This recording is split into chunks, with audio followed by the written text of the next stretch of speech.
Hey y'all, it's Didi Delgado. So I'm here with Egypt. Just being a brat. I recorded a video earlier to Facebook, and I did it live because I didn't want to lose my gumption.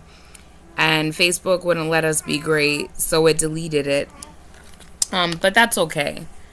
That's okay. I'm okay with Facebook deleting my shit because Mark Zuckerberg and I have an interesting relationship anyways.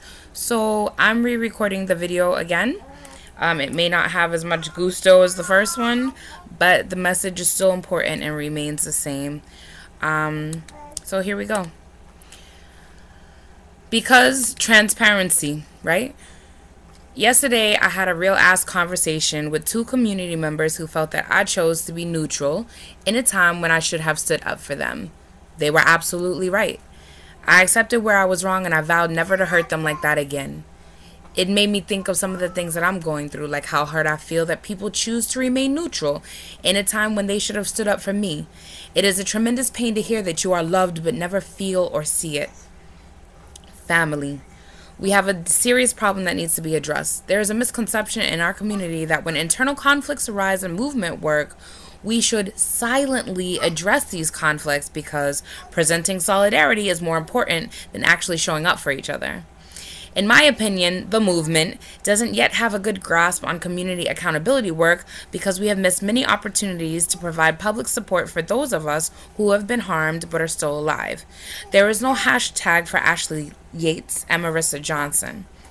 It saddens me to know that this article wasn't even circulating, but has been highlighted as being more important than the actual individuals who provided their stories in the first place. So, even before its inception, Black Lives Matter Cambridge has been plagued with drama. I was there at the very first planning meeting and decided it wasn't the space for me to organize. There was like this whole drama. I was like, I think that y'all should check in with BLM Boston and let them know y'all want to start a chapter. And Stephanie was like, I don't need to do that. So I was like, oh, time for me to go. I knew that that was going to happen. But a year later, I was brought back into the fold for my ability to be a bitch and take control of situations. In the time that I was gone, Tony B left because of Stephanie. Stephanie had been kicked out by the new leadership, and Mary had just announced that she had quit. I came back and I encouraged Stephanie, Mary, and Tony to resume leadership, and that we had a great 16. I thought we had a great 2016. I thought that because we traveled together, that we raised money for Haiti, for Baton Rouge, and for Standing Rock. I thought these niggas had a great 2016. Politically, to my knowledge, things had been going well, although they were crumbling between Stephanie and I personally. One of our biggest arguments was never about BLMC programming, politics, or money, but about who I was fucking with last year. Imagine me rolling my eyes at the same person holding black feminist discussions that last week at the Democracy Center about how we need to stick together as black women. You agree? Okay, speaking of black women, Stella Panzarella, who held that space with Stephanie last week, is not one. And I really wish that she would stop promoting her white anti-racism class for a few reasons. Number one, she has, to my knowledge, never credited the black women who have shaped her curriculum, including me. Two, she has a problem with paying black women fairly, on time, or at all for their labor. And three, she's all impact over intent. Sorry, the baby. She's all impact over intent until you explain to her, like I'm doing now, what the impact is. Then she'll just do more white shit, like argue about her intent. Ask all of the women of color she has worked with. I'll wait. I know y'all gonna text her because y'all petty like me. So I know y'all want me to be silent, but silence is gonna get me killed fucking with y'all. You tell him, baby. You tell them. Silence is going to get me killed fucking with y'all. In the beginning of this month,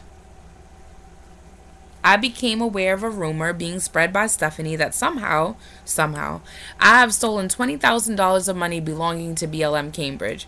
I received phone calls and texts from many people stating that this is the framing that they have been presented with. When confronted, because you know a bitch like me, Stephanie's reasoning for this accusation is that, quote, the IRS sent her a letter for the 2016 tax year stating that she had made $35,000 and was responsible for paying taxes on this amount of money she has never seen. I find it interesting that the radical thought to hashtag believe black women and to reimagine in ways that black folks need to move throughout the world, especially in this work, was taught to me by awesome individuals like Stephanie, Mary, and other BLM leadership. So I was struggling to write this because I believe black women, but how do I also not expose when they lie on you? Why am I now being accused of then having an ego because I could show receipts? Like how, as a matter of fact, I just sent Stephanie $5,000 from the part of the fundraiser that was for the solar panels in Haiti, even after she accused me of this. Much like in the same fashion that I sent her the money for her plane ticket to return back to the United States from London, which is also how she got to London, which is also how she got money for books and housing. But of course, it's money that she's never seen. Myself, Christian, and Stephanie have been co-signers on the BLM Cambridge account since September 2016, when Stephanie insisted that the money be moved from our already outside third-party bookkeeper to a business account managed by us in order to gain a fiscal sponsorship with the YWCA of Cambridge. I would love to know how we amassed this sort of money in the 3 months left of 2016. I want to be clear. BLM Cambridge has never amassed this type of money until we launch our BLM Summer Fundraiser of April of this year, 2017.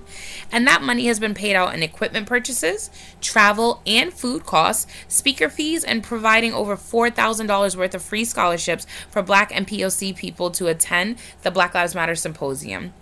If you haven't received payment, please inbox me. This is a slap in the face. Do allies want a respectable black savior that badly that they would willingly support my destruction? Y'all think Stephanie is going to save y'all ass? Y'all are deadly wrong. Where are all these meetings and check-ins? I wrote the Caucasian Invasion of White Racial Justice Spaces in March.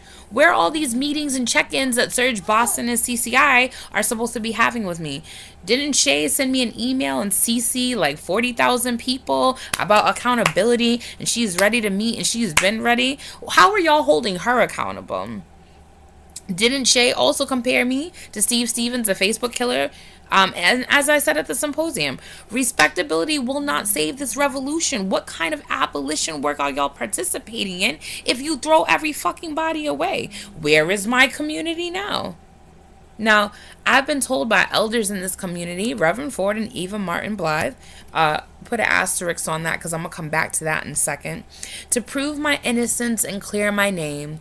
So since I've already done that and I sent them the bank statements and Stephanie has the bank statements and no one said anything because the proof is in the pudding, ain't no $35,000 went into the bank account. We lucky if it was $12,000 to $14,000, okay?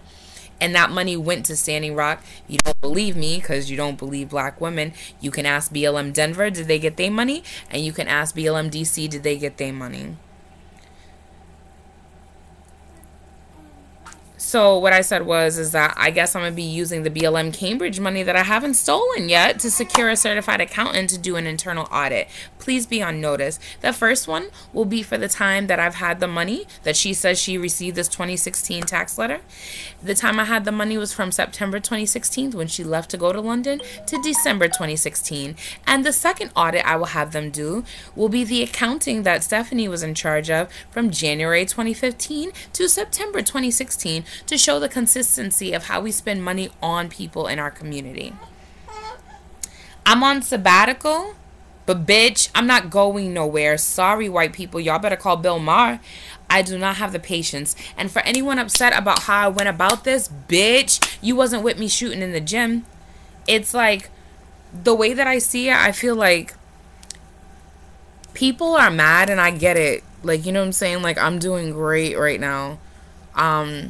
I step back mostly so like other members of my chapter could be great. I don't know why we couldn't do it all at the same time. Stephanie's been in London for a year. Bitch, you getting your PED, be great. Like, write an article, submit it, do something constructive. I'm not going to engage in getting phone calls or texts about anything having to do with work. I'm putting my away message on. I'm not to be fucked with. Call me if you trying to be a friend. Call me if you stop being neutral. You can hold somebody accountable and still care about them and love them. But y'all trying to destroy me and I'm not having it. And so whoever got a problem with the way that I went about this, y'all not fucking holding me. All you can say to me is, sis, Sib, I know like this is going on, but you're gonna be okay. No, fuck you. Don't ever call me again if you one of them people. If you're not speaking out and saying Dee Dee's not even in the wrong for this shit, then like you could like miss me. Delete my number. Don't ever call me again. Because what's ended up happening is that y'all are putting me and my daughter at risk. You know that BLM is inherently anti-police. But yet you're accusing me of a felony. Do better, bitch. Do better.